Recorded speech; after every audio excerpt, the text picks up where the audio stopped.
أعوذ بالله من الشيطان الرجيم بسم الله الرحمن الرحيم وقضى ربك ألا تعبدوا إلا إياه وبالوالدين إحسانا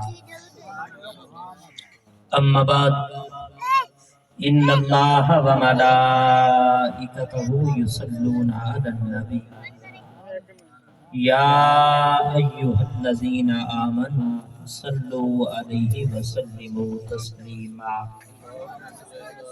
الصلاة والسلام عليك يا رسول الله وعلى آلك وصحابك يا حبيب الله۔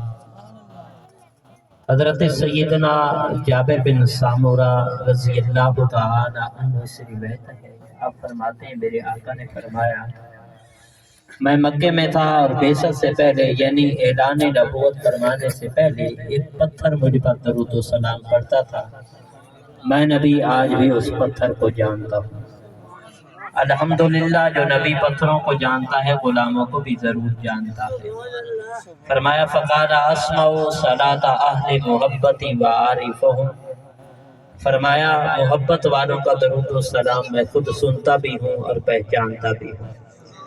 اب اگر عقیدہ ہے کہ محبوب ہمارا درود و سلام سنتے بھی ہیں اور پہچانتے بھی ہیں تو عشق مصطفیٰ آپ کے سینے کے اندر ہو اور نگاہ مدینے کے اندر ہو اور محبوب کی ذات پر سارے اونچی آواز سے درود و سلام کا نذرانہ پیش کریں۔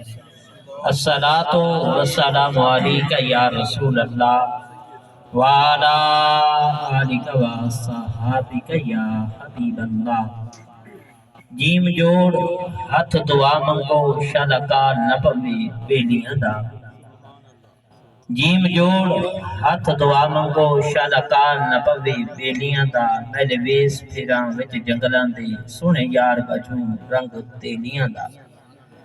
نہ ہار بھاوے نہ سنگار بھاوے نہ بھاوے سنگ سہیلیاں دا، مجروشا جت یار نہیں جل دیکھو حال حویلیاں دا۔ اللہ تبارک و تعالی جل جلالہ وعظم نوالہ وعظم شانہ وعظم برہانہ کی حمد و ثنا اور حضور سرور کائنات مفخر موجودات زینت بزم کائنات ہمیں بے کساں غم گسار زمان احمد مجتبی جناب محمد مصطفیٰ صلی اللہ تعالی علیہ وآلہ وسلم کے دربار گہوار کے اندر ہدیہ درود و سلامت کرنے کے بعد وارثان منبر و محراب ارباب فکر و دانش اصحاب محبت و مودت حاملین عقیدہ اہل سنت نہایت ہی معزز و محتشم سامعین و ناظرین، بندہ ناچیز نے اللہ تبارک و تعالی کی لا ریب کتاب مبرہ شان قرآن مجید فرقان حمید میں سے ایک آیت مبارکہ کا کچھ حصہ تلاوت کرنے کا شرف حاصل کیا۔ دعا کرو اللہ رب العزت حق اور سچ بیان کرنے کی توفیق عطا فرمائے اور اللہ رب العزت ہم سب کو عمل کرنے کی بھی توفیق عطا فرمائے۔ جیسا کہ آپ کو معلوم ہے کہ اصال ثواب کی محفل ہے، ہمارے محترم جناب حاجی ذوالفقار صاحب ان کے والد گرامی جناب امیر بخش صاحب اس دنیا سے پردہ فرما گئے۔ دعا کریں اللہ رب العزت ہم سب کا مل بیٹھنا دعا کرنا اپنی بارگاہ اقدس کے اندر منظور و مقبول فرما کر مرحوم کے حق کے اندر ذریعہ نجات بنائے۔ چند منٹ کی حاضری ہے، سبق سنانے کی کوشش کروں گا اور آپ لوگوں کی سماعتوں کا طالب رہوں گا، کیونکہ ان کے والد گرامی تھے اور والدین کے شان ادب و احترام کے بارے آپ لوگوں سے چند باتیں عرض کروں گا، کیونکہ والدین دنیا کے اندر انسان کے لیے جنت اور دوزخ کا ذریعہ ہے۔ میرے آقا نے فرمایا صحابہ کا جمع غفیر تھا اور فرمایا اے میرے صحابہ تمہارے والدین تمہارے لیے جنت بھی ہیں اور دوزخ بھی ہیں۔ تو صحابہ نے عرض کیا یا رسول اللہ صلی اللہ تعالی علیہ وآلہ وسلم جنت کیسے اور دوزخ کیسے؟ تو میرے آقا نے فرمایا تم ان کی خدمت کر کے جنت کے اندر داخل ہو سکتے ہو اور انہیں ناراض کر کے ان کی نافرمانی کر کے تم جہنم کے داخلے کا سبب بن سکتے ہو۔ تو والدین کی خدمت کرنا یہ انسان کا حق ہے، اور یہ خدمت احسان اللہ رب العزت نے اپنی کتاب قرآن مجید فرقان حمید کے اندر بھی ارشاد فرمایا کہ وَقَضَىٰ رَبُّكَ أَلَّا تَعْبُدُوا إِلَّا إِيَّاهُ وَبِالْوَالِدَيْنِ إِحْسَانًا۔ اللہ حکم فرما رہا ہے کہ عبادت صرف اور صرف میری کرنی ہے۔ اللہ یہاں دو حکم بیان فرما رہا ہے کہ سجدہ صرف اور صرف مجھے کرنا ہے، عبادت صرف میری کرنی ہے، اور دوسرے نمبر پر فرما رہا ہے کہ میری عبادت کے بعد جو آپ کا پہلا کام ہے وہ ہے وَبِالْوَالِدَيْنِ إِحْسَانًا، اپنے والدین کے ساتھ حسن سلوک کرنا، اچھا برتاؤ کرنا، احسان کرنا۔ تو اللہ کا فرض ادا کرنے کے بعد، سجدہ ادا کرنے کے بعد انسان کا جو پہلا کام ہے وہ ہے والدین کے ساتھ حسن سلوک، ان کے ساتھ نیکی کرنا، حسن سلوک کرنا۔ یہ ہم ان کے زندہ ہوتے بھی کر سکتے ہیں، اور ان کے اس دنیا سے چلے جانے کے بعد بھی ہم ان کے ساتھ حسن سلوک کر سکتے ہیں۔ پہلے نمبر پر دنیا کے اندر اگر ہم ان کے ساتھ حسن سلوک کریں گے تو اللہ ان کی دعا کی برکت سے ہمیں یہاں جنت، دنیا کے اندر بھی جنت ہے اور آخرت کے اندر بھی اس کا صلہ ضرور عطا فرمائے گا۔ ایک صحابی میرے آقا کی خدمت اقدس کے اندر حاضر ہوا، عرض کیا یا رسول اللہ صلی اللہ تعالی علیہ وسلم، کیا والدین کے ساتھ ان کے چلے جانے کے بعد بھی کوئی نیکی کا ذریعہ ہے؟ یعنی زندہ تو ہم کر نہ سکے اس کے ساتھ کچھ، دیکھیں آج ہم دوستوں کے لیے سارا کچھ کر سکتے ہیں، ماں باپ کے لیے کچھ نہیں کر سکتے۔ دوستوں کے اندر بیٹھ کر ہزاروں روپے خرچ کر کے آ جاتے ہیں، اور ماں باپ کو دوائی دے کر دینے کے لیے ہمارے پاس پیسے نہیں ہیں۔ دوستوں کو سارا کچھ کھلا کر آتے ہیں، والدین اگر پانی مانگتے ہیں تو ہم پانی دینا گوارا نہیں کرتے، ان کی تیمارداری کرنا گوارا نہیں کرتے، ان کی عیادت کرنا گوارا نہیں کرتے۔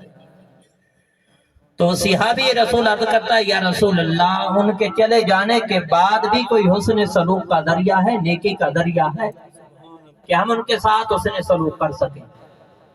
تو میرے آقا نے فرمایا ہاں، 4 باتیں ایسی ہیں کہ ان کے چلے جانے کے بعد بھی تم ان کے ساتھ حسن سلوک کر سکتے ہو۔ آپ ناراض نہ ہونا، سر لگانا مجھے نہیں آتی، آپ لوگوں سے چند باتیں سادہ انداز کے اندر کروں گا، مقصد یہ ہے کہ آپ کو کچھ سمجھ آئے، اور آپ کو اگر کچھ سمجھ آ گیا، ایک آدمی نے بھی عمل کر لیا تو وہ میرے لیے بھی ذریعہ نجات بن جائے گا، اور اس مرحوم کے لیے بھی ذریعہ نجات بن جائے گا۔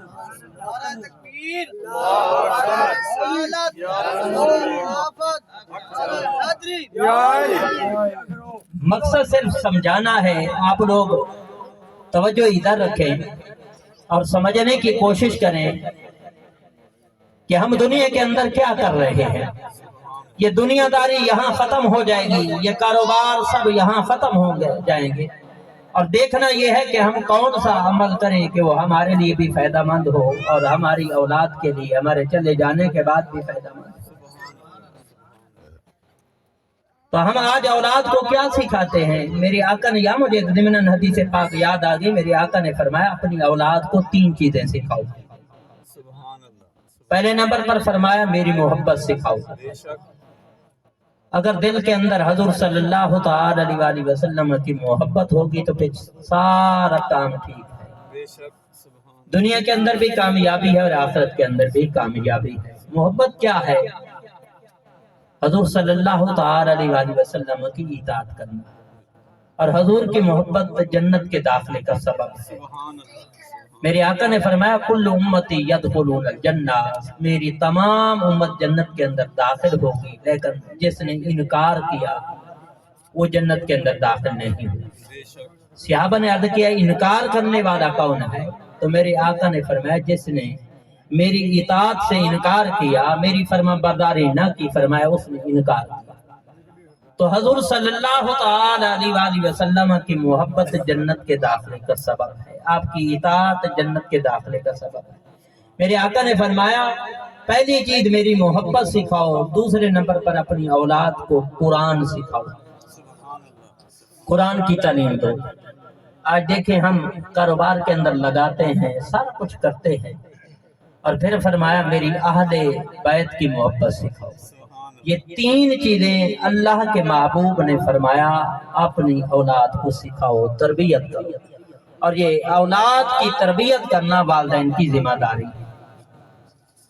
اگر اولاد کی تربیت صحیح طور پر نہیں کریں گے تو یہ ہمارے لیے کل